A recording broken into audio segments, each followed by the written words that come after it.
ఏవి రంగనాథ్ గారికి జరపాలని చీఫ్ సెక్రటరీ గారికి ఆదేశం ఇచ్చిన హైకోర్టు. అసలు దేని గురించి జరపాలి? దాదాపు రంగనాథ్ గారు కొన్ని ప్రైవేట్ ల్యాండ్లో కూడా వేలు పెట్టి దానికి డిమాలిష్ చేసినారని చాలా వరకు ఆరోపణలు అయితే వస్తున్నాయి. హైకోర్టు మరీ ఆయనకి వార్న్ చేసిన తర్వాత కూడా ఆయన ప్రైవేట్ లైన్లో డిస్టర్బ్ చేసిండని అట్లాంటి ఆరోపణలు అయితే వచ్చినాయి. కానీ హైడ్రా దేని గురించి పెట్టినారు, ఎవరు పెట్టినారు? తెలంగాణ గవర్నమెంట్, ప్రత్యేకంగా రేవంత్ రెడ్డి ముఖ్యమంత్రి గారు ఆదేశం పట్లనే రంగనాథ్ గారు పనిచేసినారు. ముఖ్యమంత్రి రేవంత్ రెడ్డి గారు ఎక్కడంటే అక్కడ వెళ్ళాలి, డిమాలిష్ చేయాలి, నోటీసులు ఇవ్వాలి. ఆ పనులైతే రేవంత్ రెడ్డి గారు ఆదేశం పట్లనే రంగనాథ్ గారు పనిచేసినారు. ఆ విధంగా కూడా కొన్ని కామెంట్లు వస్తున్నాయి. కానీ రంగనాథ్ గారు ఒకవేళ ఈ ఫాతిమా కాలేజ్ని డిమాలిష్ చేస్తే చాలా వరకు ప్రజలు కానీ మాలాంటి వ్యక్తులు కానీ జై రంగనాథ్ అట్లాంటి స్లోగన్ మేము చెప్పేది. కానీ టోటల్గా ఎంఐఎంకి ఫేవర్గా రంగనాథ్ కొన్ని పని చేసినారని ఆ విధంగా కూడా కనబడింది.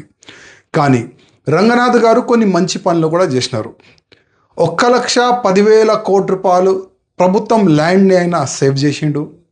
అది కాకుండా చాలా వరకు చెరువులు కబ్జా అయిన, చెరువులో సరౌండింగ్ కబ్జా అయినా దాన్ని కూడా ఆయన డిమాలిష్ చేసి చెరువులు కూడా ఆయన మంచిగానే సేవ్ చేసిండు. నా కాన్స్టిట్యున్సీలోని ఎన్నో సంవత్సరాల నుంచి సర్వే నెంబర్ 50లో ప్రత్యేకంగా ఒక 2-3 అన్న తమ్ములు కబ్జాలో ఉండే 100 కోట్ల రూపాయలు ల్యాండ్ని ఆయన సేవ్ చేసి మొత్తం ఫెన్సింగ్ చేసిండు. చాలా వరకు మంచి పనులు కూడా చేసిండు.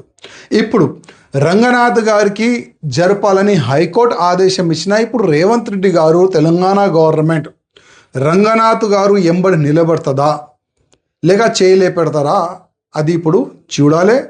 కానీ మంచి పనులు, చెడు పనులు ఒక ఆఫీసర్ చేస్తుందంటే దాని వెనుక గవర్నమెంటే సపోర్ట్ ఉంటుంది. గవర్నమెంట్ ఏ విధంగా చెప్తే ఆ విధంగానే ఆఫీసర్ పనిచేస్తున్నారు. హైకోర్టు రంగనాథ్ గారికి జరపనికి అయితే ఆదేశం ఇచ్చినారు. ఒకవేళ జరపాలంటే ఇంకా వేరే ఆఫీసర్ వచ్చిన తర్వాత కూడా అదే ఫాతిమా కాలేజ్కి ఫేవరబుల్గా ఇంకా కొన్ని పెద్ద బాబులు ల్యాండ్ ఫేవరబుల్గా పనిచేస్తారా లేక నీతి నిజాయితీని పనిచేస్తారా అది మనం చూడాలి.